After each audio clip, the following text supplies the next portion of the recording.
मागणी अशी आहे भाऊ, आम्हाला पोलीस भरती सैन्य भरती करणारे विद्यार्थी आहेत, त्यांना धावण्यासाठी जळगावमध्ये आज कोणतेही ग्राउंड उपलब्ध नाही. पोलीस आम्हाला ग्राउंडवरती धावू देत नाही, तिथं आमच्यावर लाठीचार्ज होतोय. आम्हाला पोलीस ग्राउंडवरती आणि छत्रपती शिवाजी महाराज क्रीडा संकुलन हे लवकरात लवकर ओपन करून त्याची फी कमीत कमी 200-300 रुपये फी देऊन या सामान्य गोरगरिबांच्या विद्यार्थ्यांसाठी ओपन करून द्यावे ही मागणी मायबाप सरकार आम्ही तुमच्याशी करत आहोत. तुमचे आशीर्वाद आमच्या पाठीशी राहू द्या. राजू मामा बोले आम्ही तुमचे खूप आभार मानतो. फक्त तुम्ही आमची मागणी पूर्ण करा, आम्हाला काहीच नको. आम्ही कोणत्या पक्षाचे नाही साहेब, आम्ही गोरगरिबांच्या विद्यार्थ्यांसाठी लढतोय. आम्हाला मोर्चा काढण्यासाठी सुद्धा पोलिसांनी परमिशन दिली नाही, तर आम्ही बिना परमिशनच्या इथं बसलेलो आहोत. आमच्यावरती गुन्हे दाखल करण्याच्या सुद्धा धमक्या आम्हाला देत आहेत. पोलीस गुन्हा दाखल करणार नाही, तुमच्या भावना आम्हाला कळत आहे. पोलीस काही तुमचे दुश्मन नाहीये. आम्ही पण गोरगरिबाचे विद्यार्थी पोलीस भरती आणि आम्ही तुमच्या सरकारसाठी आम्ही तुमच्या आम्हाला पण पोलीस 13ला सकाळी तुम्ही 10 वाजता सगळे या. 13 सकाळपासून आजच्या आज आम्हाला पाहिजे, 13 पण नको, आजच आमचा विषय सोमवारी उद्घाटन करून आम्ही तुमचा मान ठेवला. तुम्ही एक दिवस साहेब आम्ही तुम्हाला एक दिवस मंगळापासून सुरू होईल. सोमवारी 10 वाजता सोमवारपासून सोमवारी आम्ही उद्घाटन 10 तारीख सोमवारपासून आपला 13 तारीख आज मंगळवारी. एक मिनिट ऐकून घ्या फक्त. बघा हे बघा भैया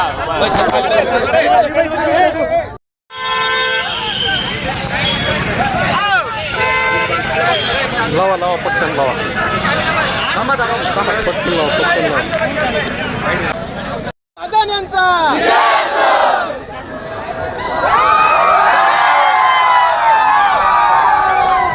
स्वतः येऊ तुम्ही आपण सगळे चालू करून उद्याचे दिवस फक्त विनंती आहे. उद्याचे दिवस थांबा.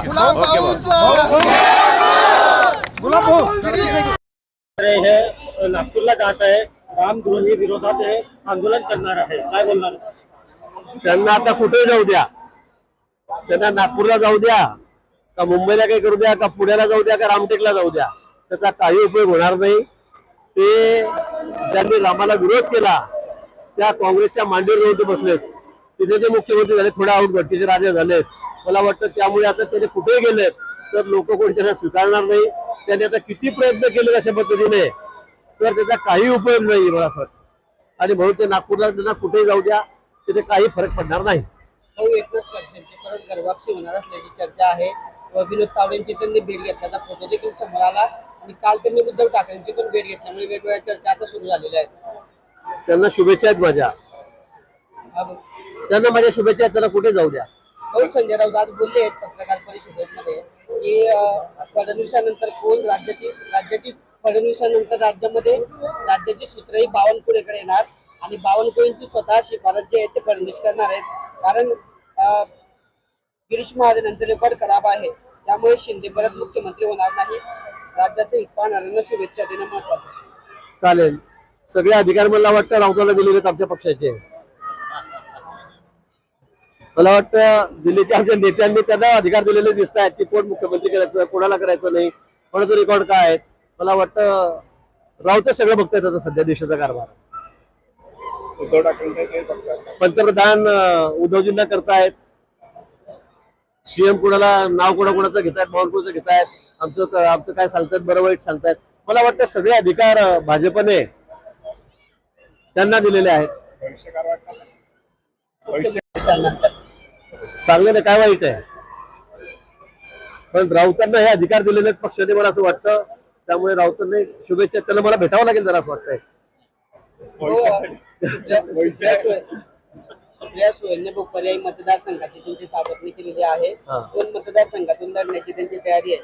बारामती बरोबरच आणखी एका मतदारसंघात. अजून मला वाटतं लोकसभेला 3 वर्ष बाकी आहेत. आतापासून काय त्या विषयावर बोलून काही उपयोग नाही. पण निश्चित पुढच्या वेळी आपण बघा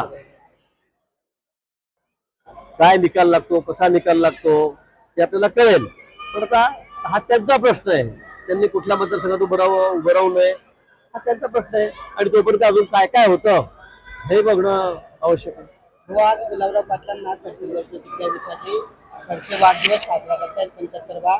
त्या दिवशी भाजपचे मोठमोठे नेते त्यांची उपस्थिती राहणार आहे. उद्धव ठाकरेंना आपण निमंत्रण दिलंय. गुलाबराव पाटील याच्यावर बोलले की ते ज्या घरामध्ये ते 13 खात्याचे मंत्री होते तेव्हा त्यांनी काही केलं नाही.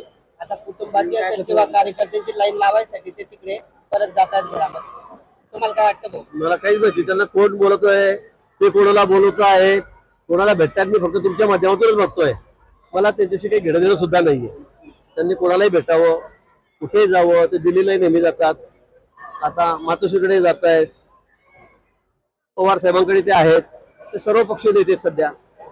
वाढदिवसाची शुभेच्छा द्यायला जाणार आहे भाऊ तुम्ही त्यांना घरी बसून येईल मनापासून. त्यांच्या ते चर्चा सुरू आहेत खडसेंच्या की खडसे भाजपमध्ये येतील, त्यांना एक पक्षाची मोठी जबाबदारी भाजपकडे दिली जाणार आहे आणि या निमित्ताने तुमचं कुठेतरी डिमोशन होणार आहे असं सांगितलं जात आहे. चांगलं आहे, त्यांना जर मोठी जबाबदारी दिली तर आनंद आहे मला. पण पक्ष वाढेल आमचा. आता ते सगळं वरिष्ठांच्या हातामध्ये आहे, माझ्या हातात काहीच नाही. कारण ते अनेक वेळेला वरती गेले, आपल्याला माहिती जाऊन आले. ते एखाद्या वेळेला असेल की त्यांची मोठी लाईन, ते म्हटले माझी लाईन डायरेक्ट आहे, हॉटलाईन आहे, असू शकतं. मोठी जबाबदारी मिळेल त्यांना. तुमच्यामुळे त्यांचा पक्ष प्रवेश होत नाही असं देखील नाही, मी कोण आहे? मी तर फार छोटा माणूस आहे. आम्ही काय, आम्ही शक्य होणारे लोक आहोत. आमचं काय, तुम्ही स्वागत करणार आहे तुमच्या घरवापसीचं. मग आले तर करू ना. कशा पद्धतीचं तुम्हाला वेळ, तुमची वेळ संपलेली आहे.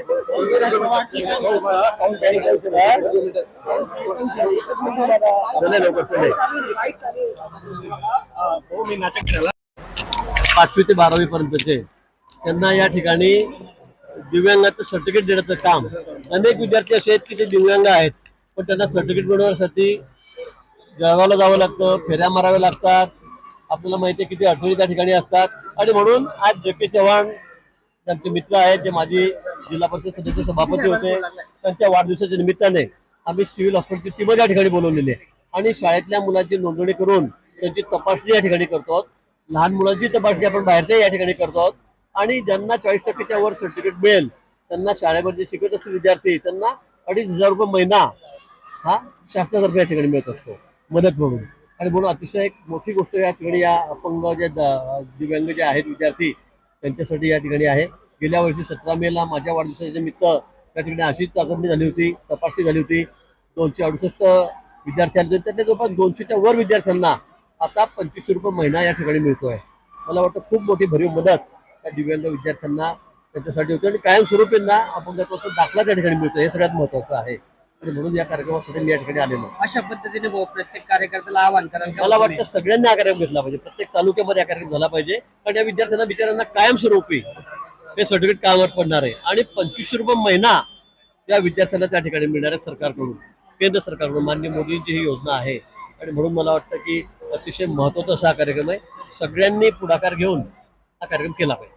पवारांचे खासदार जे आहेत ते फुटणार आहे, तसंच पवारांचे खासदार जे आहेत ते पण नाराज आहे असं म्हणतायत. अशोक चव्हाण म्हणतायत ते पण पक्ष बदलण्याची तयारीत आहे. मला काही माहिती नाही, मला कोणी भेटलेलं नाही अजून, माझा कोणाशी संपर्क नाही आहे, त्यामुळे मी आज काही सांगू शकत नाही. नाशिकचे नगरसेवक पण भाऊ एकनाथ शिंदेच्या संपर्कात आहे, एकनाथ शिंदेकडे प्रवेश करतील असं सांगितलं जात आहे.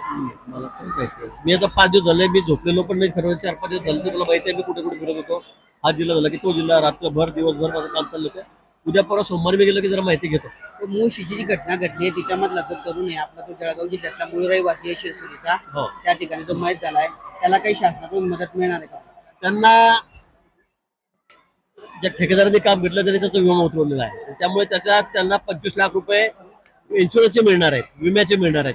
10 लाख रुपये PCMC पिंपरी चिंचवड कॉर्पोरेशनने, महापालिकेने त्यांना त्या ठिकाणी देऊ केलेले आहेत. म्हणजे 35 लाख रुपये ते झाले आणि प्रत्येकाला नोकरी, त्याच्या घरातल्या एका माणसाला त्या ठिकाणी नोकरी मिळणार आहे. मला वाटतं बऱ्यापैकी मदत, म्हणजे जीवाची कुठली किंमत नाही पण चांगली मदत त्यांना त्या ठिकाणी मिळणार आहे. सरकारने सुद्धा जाहीर केले. मला वाटतं असे 35 ते 40 लाख रुपये प्रत्येकाला त्या ठिकाणी मिळतील आणि घरातल्या एका माणसाला नोकरी सुद्धा महापालिका त्या ठिकाणी देणार.